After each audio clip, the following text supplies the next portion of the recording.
Terima kasih Anda masih bersama kami. Upaya penanganan pandemi memasuki babak baru seiring dengan temuan beragam varian baru virus COVID-19 di berbagai negara. Terakhir, ada temuan virus COVID-19 di Prancis bahkan yang tidak terdeteksi tes PCR. Namun, penderita memiliki gejala serupa COVID-19. Kita akan mengulasnya bersama Profesor Chandra Yoga Aditama, Guru Besar Fakultas Kedokteran Universitas Indonesia dan mantan Direktur WHO Asia Tenggara. Selamat malam, Prof. Apa kabar? Baik, kabar Azira gimana? Alhamdulillah sehat selalu. Kita berharap apa yang kita diskusikan malam hari ini bisa memberikan pencerahan karena setiap hari mendapatkan informasi masifnya varian baru virus corona. Apa yang perlu diwaspadai saat ini? Oke, sebelum sampai apa yang perlu diwaspadai, saya mau sampaikan 3 hal. Nomor 1, virus itu memang selalu bermutasi. Kalau ada mutasi, kalau mutasinya benar maka namanya varian baru. Semua virus begitu, masuk virus COVID-19. Itu poin pertama. Poin kedua, mesti disadari juga bahwa sebagian besar mutasi itu sebenarnya tidak apa-apa, tidak berbahaya bagi manusia begitu. Tapi sebagian memang dampak pada manusia. Nah, itu poin kedua. Nah, poin ketiga, karena ini COVID tentu saja banyak dibicarakan, maka WHO sudah membuat kriteria. Ada yang disebut varian of interest, POI, ada yang varian of concern, POC. POI dan VOC. VOC ini lebih berat khususnya daripada VOI. VOC ini misalnya saja yang B117 atau yang di Brazil atau yang di Afrika Selatan. Itu kalau yang VOI ini yang misalnya ada yang dari California, itu yang ketiga. Nah, cuman yang keempat yang sehubungan dengan pembicaraan kita ini, ada 4 kemungkinan dampak mutasi atau varian baru ini terhadap COVID-19. Nomor 1, dampak terhadap alat diagnosis, PCR dan sebagainya. Nomor 2, dampak terhadap penularan penyakit. Nomor 3, dampak terhadap berat ringannya penyakit. Dan nomor 4, dampak terhadap vaksin. Jadi itu sih ceritanya. Jadi kesimpulannya, mutasi akan terjadi, varian baru akan terjadi. Sebagian besar varian baru itu mungkin tidak berbahaya. Bagian kecil mungkin perlu diawasi. Tapi kalau toh diawasi ada juga gradasinya. Ada yang varian on interest, ada yang varian concern. Itu situasi kira-kira seperti itu. Kita bedah satu-satu. Terkait dengan tes PCR terlebih dahulu, karena ada temuan baru di Perancis, tidak terdeteksi dengan tes PCR. Ya, ini berhubungan juga dengan POI dan VOC tadi. Itu mutasi atau varian masuk ke VOC misalnya, atau VOI saja, itu ada beberapa kriterianya. Kriterianya, buktinya sudah cukup jelas, menyebar cukup banyak di beberapa tempat atau beberapa negara, begitu. Dan kemudian menimbulkan gangguan ini. Kalau VOC lebih jelas lagi karena sebar banyak, ada bukti menular, ada bukti tambah berat, ada bukti macam-macam. Nah, sekarang kita balik ke yang kasus di Perancis. Laporan di Perancis ini baru keluar beberapa hari yang lalu. Memang ada dilaporkan oleh Kementerian Kesehatan Perancis bahwa ada 8 kasus yang gejalanya gejala COVID dan pada pemeriksaan mendalam juga ketemu COVID, tapi hasil tes PCR-nya negatif 88. Jadi dari 4 yang tadi saya sebutkan itu memang bukti menular sudah banyak di B117 misalnya. Bukti tambah berat juga sudah ada di B117 misalnya. Bukti menular juga ada di yang Brazil, juga ada yang di Afrika Selatan. Dampak pada vaksin sudah banyak yang dibicarakan. Nah, dampak terhadap diagnosis ini memang belum banyak dibicarakan. Dulu pertama-tama banyak dibicarakan, kemudian tidak banyak dibicarakan. Begitu Perancis ini keluar, orang lagi, ini jangan-jangan salah satu bentuk yang mesti kita waspadai.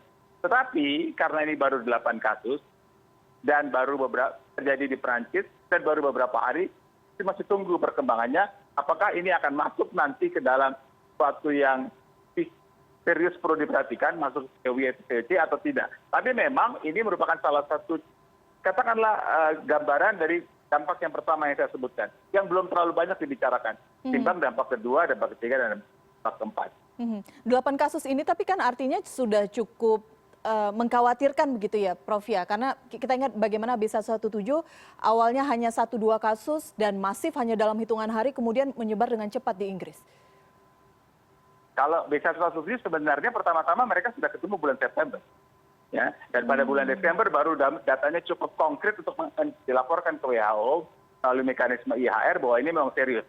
Jadi ada waktu September atau Oktober, November, Desember baru datanya komplit. Nah, sementara ini baru beberapa hari.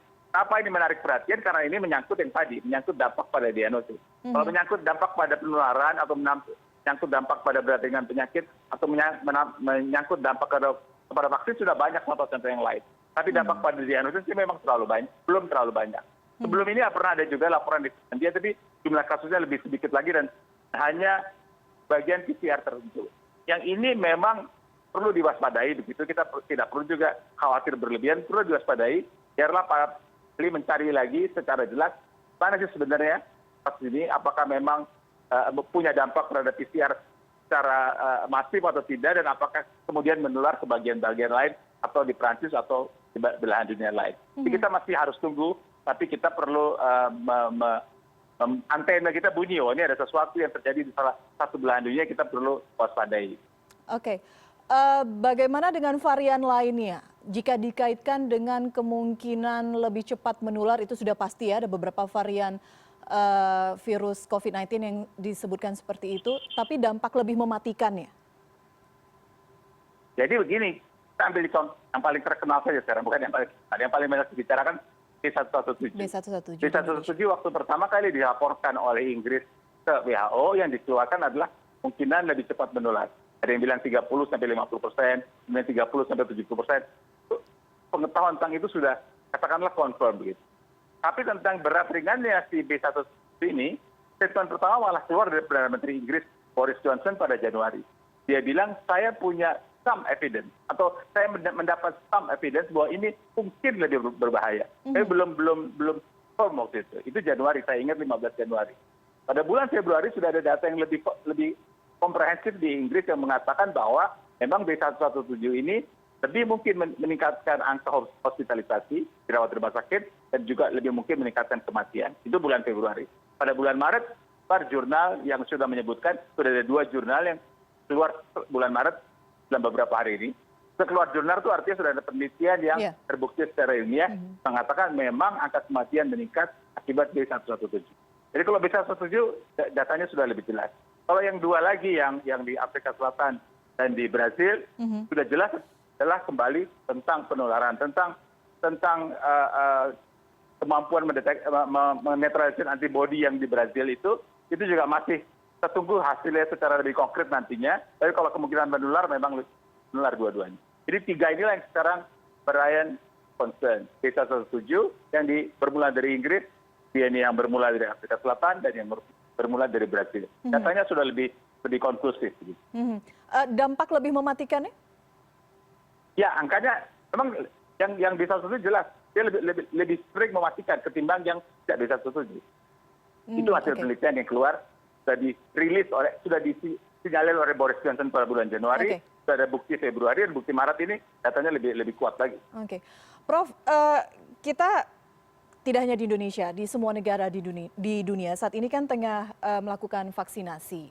Ada kekhawatiran vaksin yang saat ini diberikan kepada masyarakat dunia internasional tidak bisa mengatasi varian-varian baru ini. Jadi begini, pada waktu varian ini keluar bulan Desember, orang pertanyaan itu sudah keluar. Pertanyaan Mbak Elvira itu sudah keluar. Gimana nih kalau varian baru ini ya pada bulan Desember? Pada waktu itu data sudah menunjukkan bahwa pada bulan Desember semua vaksin tetap dapat bermanfaat bagus untuk mengatasi varian apapun pada waktu itu. Tapi memang ada kemungkinan varian ini berubah. Waktu Januari situasinya makin berubah lagi, dan bulan Februari situasinya berubah lagi. Nah, akhirnya yang sekarang disepakati ada 3 hal. Nomor 1, sejauh ini, katakanlah statement WHO bahkan baru beberapa hari yang lalu tanggal 1 Maret, vaksin-vaksin yang ada itu masih dapat untuk mengatasi mutasi yang ada sejauh ini. Itu 1. Yang kedua ada tetapi pertama. Tapi kan tidak mungkin mutasi ini kan berkembang. Sehingga kalau mutasi ini makin berkembang, maka efikasi vaksin bisa akan turun. Tetapi yang kedua, kalau nanti turun cukup besar, maka para ahli dapat memodifikasi vaksin yang ada sekarang dan tetap dapat menanggulangi mutasi-mutasi yang ada. Tapi kita harus ingat yang pertama dulu. Saat ini vaksin yang ada di dunia dapat mengatasi mutasi-mutasi yang ada, paling tidak dapat mengatasi kejadian menjadi berat dan kejadian kematian. Kebetulan saya terlibat dalam namanya Independent Allocation Vaccine Group yang memvalidasi pemberian vaksin ke berbagai negara lewat mekanisme multilateral yang namanya COVAX. Seperti saya bilang tadi, vaksin bisa dimodifikasi. Ya. Tapi yang sekarang kita berikan ke berbagai negara di dunia, memang vaksin yang sekarang ada. Karena bukti ilmiah yang ada mengatakan bahwa vaksin yang sekarang ada, as of sekarang, masih dapat digunakan, efikasinya masih cukup, paling tidak untuk mencegah berat dan kematian. Kalau nanti berubah, kita lihat lagi evaluasinya mendatang, tapi sekali lagi, kalau nanti berubah, para ahli dapat memodifikasi vaksin-vaksin yang ada. Saya bisa sampaikan di sini, akhirnya ada beberapa perusahaan vaksin yang sudah mulai latihan ya, untuk mencoba memodifikasinya. Kalau nanti perkembangan mutasi ini berkepanjangan, mereka sudah mulai siapkan dari sekarang bentuk modifikasi vaksin. Oke, dan betul-betul disebutkan sebagai game changer begitu. Ketika misalnya memang dimodifikasi dan ada perubahan-perubahan variasi mutasi virus, artinya kemungkinan masyarakat divaksin ulang menyesuaikan dengan kondisi bisa saja terjadi ya, Prof? Ya sekarang begini, vaksin ini kan baru keluar bulan Desember. Pertama kali manusia disuntikan pada vaksin COVID baru bulan Desember. Jadi kita masih menunggu perkembangan ilmunya, ya. Bagaimana perkembangan ilmu yang akan datang, dan ini kan perkembangan ilmu COVID ini kan sangat cepat ya. Apa yang ada sekarang dan apa yang ada minggu depan bisa berubah dari waktu ke waktu. Jadi untuk sekarang ini yang kita pegang itu saja dulu, bahwa vaksin masih bisa digunakan. Nanti bagaimana kita lihat bentuknya, karena kita belum tahu sebesar apa modifikasi dan berapa jauh modifikasi yang diberikan. Yang jelas paling tidak setidak-tidaknya mencegah penyakit yang berat dan mencegah kematian. Vaksin ini data yang ada sampai sekarang masih bisa divaksin. Oke, kita berbicara mengenai sisi dari perilaku masyarakat, Prof. Usai vaksinasi, banyak kemudian yang mengatakan bahwa angka COVID-19 di Indonesia sudah mulai menurun. Kita memang melihat itu. Tapi bagaimana memastikan masyarakat mendapatkan informasi secara lengkap bahwa vaksinasi tidak menjamin bahwa memang akan selamanya bebas COVID? Oke, jadi ada beberapa hal. Yang nomor satu, penurunan angka COVID di Indonesia itu terjadi. Baik angka yang dilaporkan hari maupun juga angka di rumah sakit. Kita lihat beberapa rumah sakit yang tadinya menangani COVID 100%, sekarang sudah mulai menerima penyakit-penyakit yang lain, karena ruangan COVID sudah bisa dipakai untuk penyakit yang lain. Itu poin pertama. Poin kedua, dan ini bukan hanya Indonesia, secara tren dunia juga relatif angkanya turun. Sudah mulai turun. Walaupun harus diakui, dalam 2-3 minggu ini, dunia mulai naik. Di dalam WHO Asia Tenggara, karena WHO Asia Tenggara itu ada Indonesia, ada Thailand, ada India, ada Bangladesh, begitu ya. India dan Thailand adalah contoh di mana dia turun terus. Indonesia dan Thailand. Sementara India dan Bangladesh adalah contoh yang turun terus dan kemudian naik sedikit. Jadi kita masih mesti waspadai tentang kemungkinan turun atau naik sedikit ini.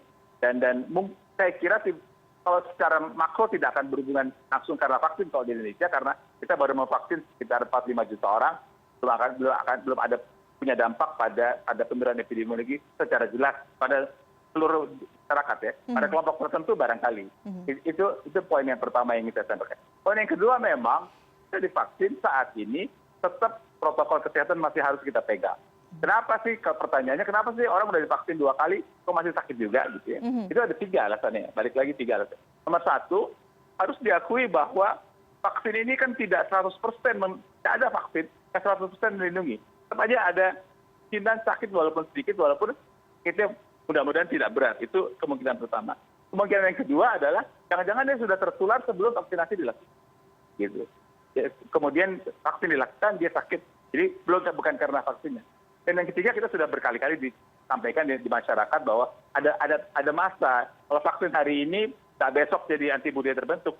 Itu waktu. Ada yang bilang 20 hari, ada yang bilang 20 hari. Jadi kita mesti waktu itu.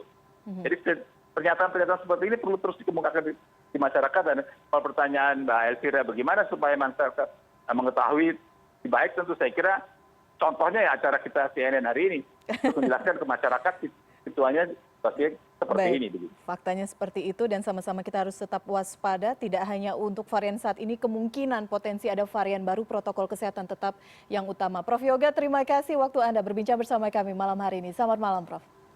Malam, terima kasih Akhira. Usai jeda kami masih akan kembali dengan beragam informasi menarik lainnya. Tetaplah di CNN Indonesia Newscast.